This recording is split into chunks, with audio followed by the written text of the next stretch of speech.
নমস্কার বন্ধুরা, আমার চ্যানেলে তোমাদেরকে স্বাগত।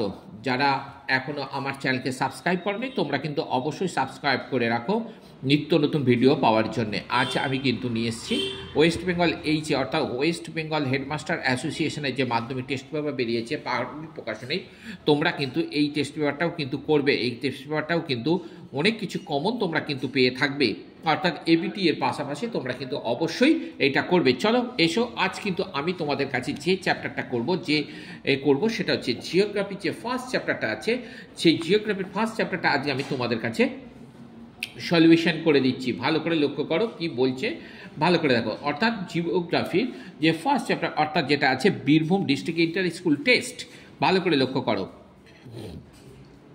অর্থাৎ যেটা দেখা যাচ্ছে না, গ্রেড বা পর্যায় শব্দটি প্রথম ব্যবহার করেছেন জি.কে. গিলবার্ট। অর্থাৎ তারপরে বলছে 1 সারা মরুভূমি অঞ্চলে বালিময় মরুভূমিকে কি বলা হয় না, বালিময় মরুভূমিকে বলা হয় আর্ক। বায়ুমণ্ডলের যে স্তরে কৃত্রিম উপগ্রহ রাখা হয়ে থাকে সেটা হচ্ছে অপশান গ থার্মোস্ফিয়ার। তুষার খাদক নামে পরিচিত যে স্থানীয় বায়ু তাকে কি বলা হয় না, অপশান খ যা তাকে কি বলা হয় চিনুক।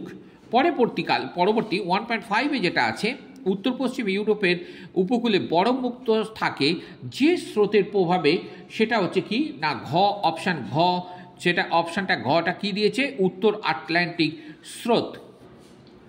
গ্যাসীয় বর্জ্য পরিশোধন করা হয় যে পদ্ধতিতে সেটা হচ্ছে অপশান, আর এটা হচ্ছে অপশান 1.6 অপশান গ অর্থাৎ স্ক্র্যাবিং।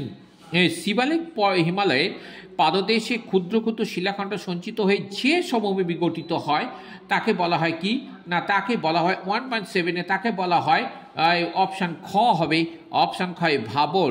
করমণ্ডল উপকূলে অবস্থিত লেগুনটি হলো কি, লেগুনটি হলো কি না, অপশান খ পুলিকট। মন্দাকিনীর সঙ্গে অলকানন্দ যেখানে মিলিত হয়েছেন সেটি হলো রুদ্রপ্রয়াগ, প্রয়াগরাজ, দেবপ্রয়াগ না বিষ্ণুপ্রয়াগ। এটা হচ্ছে 1.9-এ অর্থাৎ যেটা হচ্ছে রুদ্রপ্রয়াগ। শাল সেগুন হলো, শাল এবং সেগুন দুটো গাছ আছে, এই দুটো গাছ ক্রান্তীয় চিরহরিত অরণ্য, ক্রান্তীয় পর্ণমোচী অরণ্য, ম্যানগ্রোভ অরণ্য না সরলবর্গীয় অরণ্য না, এটা হচ্ছে অপশান খ ক্রান্তীয় পর্ণমোচী অরণ্য।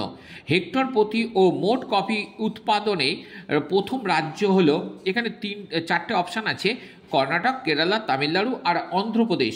1.11-এ যেটা হচ্ছে ক কর্ণাটক। ভারতের দীর্ঘতম সড়ক পথটি হলো, ভারতের দীর্ঘতম সড়ক পথ অর্থাৎ অপশান কিন্তু গ আছে NH-32। বাইলাডিলা দাল্লি রাজহারা খনি থেকে লৌহাকড়ি সংগ্রহ করে যে লুসফেত কেন্দ্রে একটা শিল্পকেন্দ্রে পাঠানো হয়ে থাকে সেটা হলো ভিলাই, দুর্গাপুর, রৌরকেল্লা না বোকারো। ভিলাইতে উপগ্রহ চিত্রে বনভূমিকে যে রং দেখানো হয়ে থাকে সেটা হচ্ছে কি না গাঢ় লাল। এবার আমি আসছি শুদ্ধ এবং অশুদ্ধ। ইনসেলবার্জ গভীরভাবে আবহবিকারগ্রস্ত হয়ে বোল্ডার আর স্তূপে পরিণত হলে তাকে বলা হয় ক্যাসেল কপিচ বলে, সম্পূর্ণ শুদ্ধ কথা। পরেরটা বলছে ল্যাম্বার্ট দীর্ঘতম পার্বত্য উপত্যকা হিমবাহ না, এটা হচ্ছে অশুদ্ধ। 2.1.3-তে আছে অ্যানিমোমিটার যন্ত্রের সাথে বায়ুর গতিবেগ মাপা হয়ে থাকে, এটা শুদ্ধ। ল্যাটেরাইট ও লোহিত মৃত্তিকে কার্পাস বলা হয়, অশুদ্ধ। কানপুরকে উত্তর ভারতের ম্যানচেস্টার বলা হয়, এই কথাটা শুদ্ধ।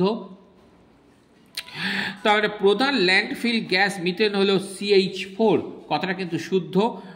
আর ভূ বৈচিত্র্যসূচক মানচিত্রে মিলিয়ন সিটের স্কেল হচ্ছে RF হচ্ছে 1:2.5 lakhs, কথাটা কিন্তু মিথ্যা। এরপরে আমি আসছি পরের পেজে, চলো পরের পেজটা আমি দেখি কি বলেছে। পরের পেজটা বলছে ঢালের অসম তারতম্যের জন্য ঝুলন্ত উপত্যকায় ড্যাশ সৃষ্টি হয়ে থাকে, জলপ্রপাত সৃষ্টি হয়ে থাকে। তারপরে বলছে দক্ষিণ আমেরিকা পশ্চিম উপকূল বরাবর বিপরীতমুখী উষ্ণ সমুদ্র স্রোত ড্যাশ প্রবাহিত হয় এল নিনো।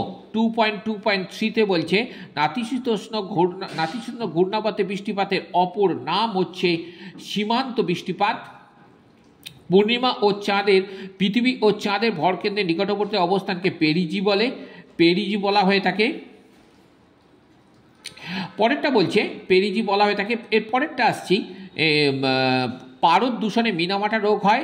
হেক্টর প্রতি ও মোট কার্পাস উৎপাদনের ড্যাশ রাজ্য প্রথম স্থান অধিকার করেছে গুজরাট রাজ্য। 2011 সালে আদমশুমারি অনুসারে ভারতের সর্বাধিক সাক্ষরতার হার ছিল 74.04%।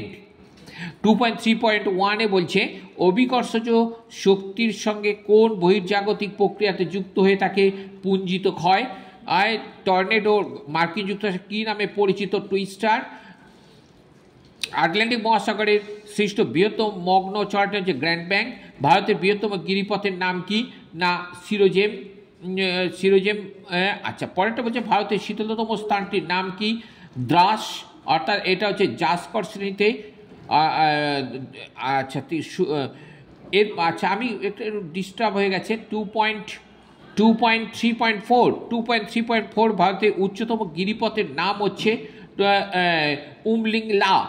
আচ্ছা 2.3.5 ভারতের শীতলতম স্থানটির নাম হচ্ছে এই দ্রাস, অর্থাৎ ভাস্কর শ্রেণীতে আছে। 2.3.6 শুষ্ক মরু অঞ্চলে মৃত্তিকা কী নামে পরিচিত সিরোজেম। 2.3.7 মেধা প্রবাহ কোন শিল্পের সঙ্গে যুক্ত তথ্য প্রযুক্তি শিল্প। এবং ইনস্যাট ভারতের কোন প্রকৃতির কৃত্রিম উপগ্রহ, এটা হচ্ছে জিও স্টেশনারি বা ভূসমলয়। দেখো এবার বাম দিকে এবং ডান দিকটা তোমাদের দিয়েছে। ছায়া প্রদানকারী বৃক্ষ, করমুক্ত বন্দর, মারুতি উদ্যোগ এবং আরব সাগর। এবার ডান দিকে স্তম্ভতে আছে না গুড়গাঁও, কোচিন, কান্ডালা এবং বাগিচা শিল্প। তাহলে প্রথমটা বলছে 2.4.1 ছায়া প্রদানকারী বৃক্ষ, সেটা হচ্ছে কি ছায়া প্রদানকারী বৃক্ষ হচ্ছে বাগিচা কৃষি। করমুক্ত বন্দর আমরা সবাই জানি কান্ডালা। মারুতি উদ্যোগ সেটা হচ্ছে 1 নম্বরে গুড়গাঁও। আর হচ্ছে আরব সাগরের রানী কাকে বলা হয় কোচি ইন। অর্থাৎ তোমরা এই একটা পেজ আমি তোমাদেরকে করিয়ে দিলাম, অবশ্যই তোমরা আমার সাথে থাকবে এবং এর পরবর্তীকালে আমি আরও ভিডিও নিয়ে আসবো। তোমরা কিন্তু অবশ্যই এই আমার চ্যানেলটাকে সাবস্ক্রাইব করে রাখো, অবশ্যই আমার পাশে তোমরা থাকবে। আজ তাহলে এই পর্যন্ত।